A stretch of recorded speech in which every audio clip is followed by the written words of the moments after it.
से। वो कहते हैं 22 जुलाई को पंजाब असम्बली में नए वज़ीर आला का फैसला होगा। खबरें हैं कि नून लीग ने तहरीक इंसाफ और काफ लीग के अरकान को चौधरी परवेज़ इलाही वोट न डालने के बदले में फी रुकन 50 करोड़ रुपए तक की पेशकश की है। क्या इबरतनाक शिकस्त के बावजूद इनको सबक नहीं मिला? नहीं।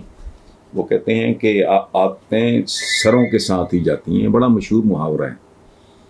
और हुजूर का भी फरमान है कि मुझे कोई क्रेडिबल आदमी कहे कि उहद अपनी जगह से हिल गया है तो मैं मान जाऊंगा। और जियोलॉजी ने सदियों बाद ये साबित किया कि बाकी पहाड़ अपनी जगह से सिरकते हैं, चाहे सेंटीमीटर्स में सिरकें।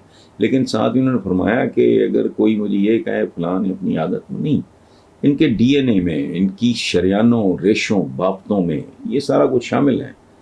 तो आखिरी जोर लगाएंगे वो डेस्परेट होके, और